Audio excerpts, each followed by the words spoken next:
Ang bait na may-ari, binigyan niya si Gray ng mga Pokemon cards. For free. I love coupons. Yeah, so bibili tayo ng... Pero hindi naman lahat may border patrol police. Yun lang ang nakakakaba eh.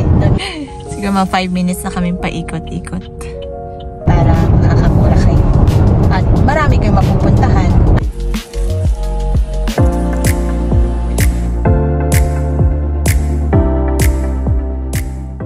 Hello, my name is Teacher Belle and welcome to Home and Everything.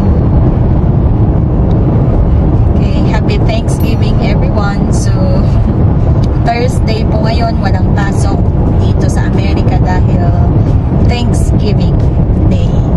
So, ngayon po magtitipon po, makiki-Thanksgiving lang din kami sa mga Filipino community dito. So, pupunta tayo sa Tucson, which is 1 hour away from kung nasan kami.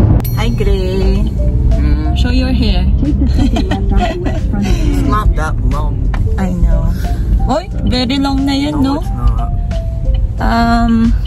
Papagupit tayo sa isang Pinoy teacher na kadarating lang din dito sa Arizona. Or support. Yeah. Why not barbershop? Pwede naman barbershop, Gray, kaya lang hindi pa namin alam kung alam nila yung barber's cut. Pero sabi nila gentleman's cut daw ang tawag dito nun. Pero try natin sa kanya, kay Sir Estrada.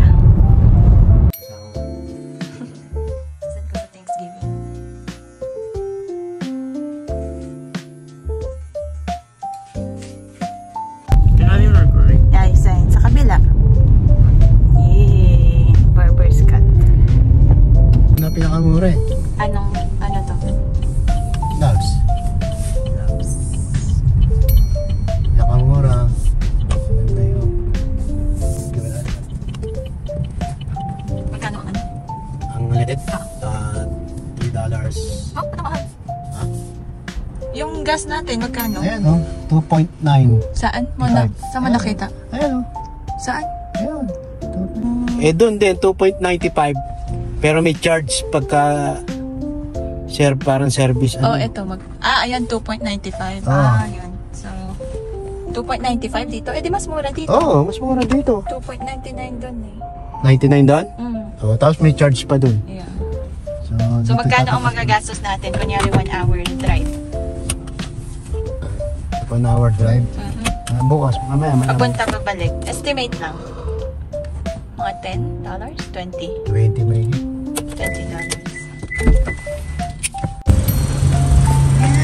I love coupons. Yeah, so bibili tayo ng baon natin ng $13 to. So, 2 foot lang. Ipapahati natin.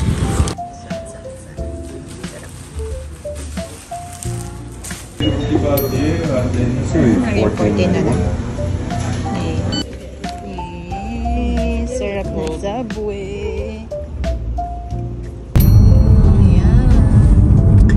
Dadaan tayo sa Border Patrol Police. I-off ko na baka makita ko. So, nakita nyo nga kanina. Nadaan kami kanina sa Border Patrol Police. So, dahil nasa place kami na malapit sa border, meron talagang Border Patrol Police kung tawagin nila. So, random lang naman yung checking. So, kaya parati namin dala yung visa namin, nandito lang siya sa compartment.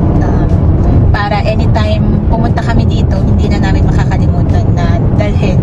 Kasi pag na-random check at wala kang visa, ewan ko lang kung anong gagawin. Pero for sure, kumbaga i-interrogate ka or tatanungin ka. So, maganda nang ready ka. May passport. Dala mo na yung passport with visa mo para safe. Tsaka hindi na rin abala. Okay? So, ang vlog na to is about gala. Kasi syempre dito sa Amerika, sa dami ng pwedeng puntahan, state parks, mga wonders of the world, syempre since nandito ka na rin, i-grab mo na rin yung opportunity na makapunta sa mga places na to. So magkano nga ba ang sabihin na nating minimum estimate na magagastos mo bawat gala. Pero ito kasi pupuntahan namin is 1 hour kumbaga sa gas, magkano lang yun? Magkano ang gas natin, Papa? Or ang magagastos nyo lang siguro balikan is nasa $15? $20? Balikan na yun ng 1 hour. Okay? So, yun na lang ang gawin nating average. So, ang 1 hour is, or 2 hours na yun kasi balikan. So, ngayon, pupunta kami sa Tucson. May nabook silang Airbnb. So, nag-contribute kami. Ang bayad doon is $26 per person for 2 nights. Pero madami kami. Mga nasa 15 adults kami doon. So, mura lang. Kaya, very tipid talaga kung gagala kayo na maramihan yan. Magbubuk kayo ng Airbnb. Kung hindi naman kayo magbubuk ng Airbnb, kung mag-hotel kayo, ang presyo nun nasa $65 to $100 or more. Kung dalawa kayong maghahatid, so mas makakamura. So yun po yung typical. So ano pa ba? Chichirya. Yan, mga drinks yung baon. Mga drinks baon. Sabihin mo ng $20, chichirya and drinks. Tapos, since Thanksgiving yung pupuntahan namin, nagdala tayo ng sinigang. Magluluto tayo ng sinigang doon. Okay? So, sabihin mo na mga nasa $20 yun. Okay? So, ganun yung mga gastos nyo sa food. For 1 meal lang yun. Ang mapapagastos naman talaga sa Bagala is food and accommodation. So, sabihin mo na maglaan kayo ng food na $50 kung magre-restaurants kayo or magpa-fast food sa 2 days yun. Baka nga kulang pa. Pero kasi kami, Airbnb to na bahay. So, magluluto. Na yun, complete meal. 3 meals a day. So, mura. Mura talaga. So, yun. So, kung ganitong 1 hour drive lang ang pupuntahan nyo at madami kayo, tapos 2 nights, kasya na yung $100. Family of 3 kami. Okay, so yan. Tapos si Gray. Hindi kita si Gray. Tapos nagdala na din kami ng mga unan kasi nga madami kami. So hindi namin alam kung enough yung beddings nila dun sa Airbnb. So para sure, nagdala na din kami. Kaya kung medyo tight tayo sa budget, advisable talaga na group travel ang gawin nyo para makakamura kayo. At marami kayong mapupuntahan at malayo ang mapupuntahan nyo. Okay? Pero kung may budget naman kayo at gusto nyo i-enjoy na on your own, yeah.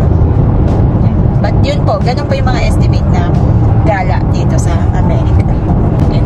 Pero hindi naman lahat may border patrol police. Yun lang ang nakakakaba doon, no, Papa?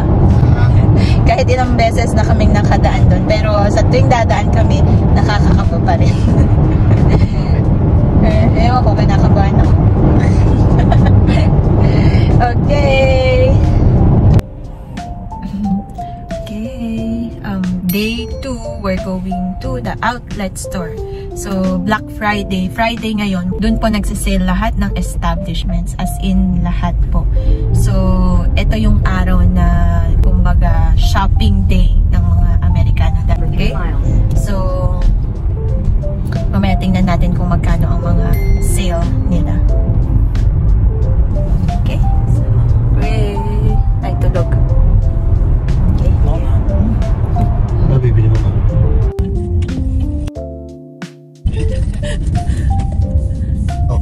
Ang hirap ng parking. Siguro mga 5 minutes na kami paikot-ikot.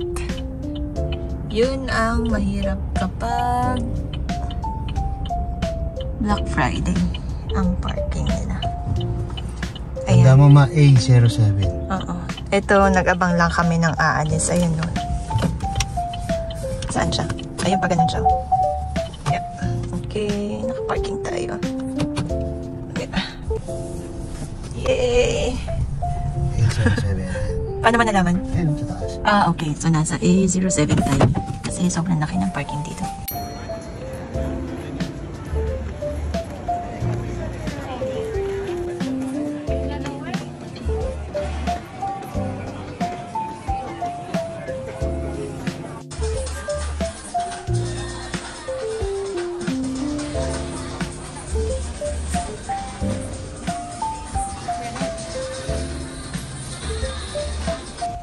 gonna go inside and buy something. May bibilhin daw si Gray. Mag-window shopping daw si Gray. Ito yung Amazon returns. Parang liquidation products na binili nila sa Amazon. Yan yung price nila. $15 until $1.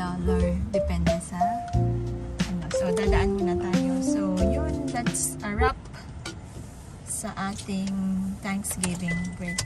Okay? So, yung mga shoppings, hindi nakasama sa gala yan. Nagkataon na kasi na Thanksgiving ngayon. Friday, $15. Saturday, 11. Sunday, 8. Monday, 5. Yeah. And Wednesday, Yung iba, Tuesday, Thursday, 3. yung iba ginagawa nilang business, bibili sila dito ng mga mura tapos ibebenta nila sa marketplace na mas Some mahal. people buy pallets. Yeah. Yeah, no? Are you gonna go inside? Yeah.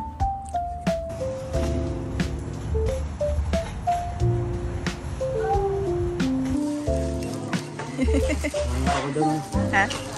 Ito, like, kunyari, ito mga yan. $11.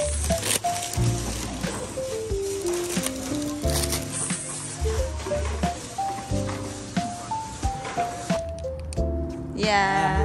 Ang bait na may-ari, binigyan niya si Gray ng mga Pokemon cards. free.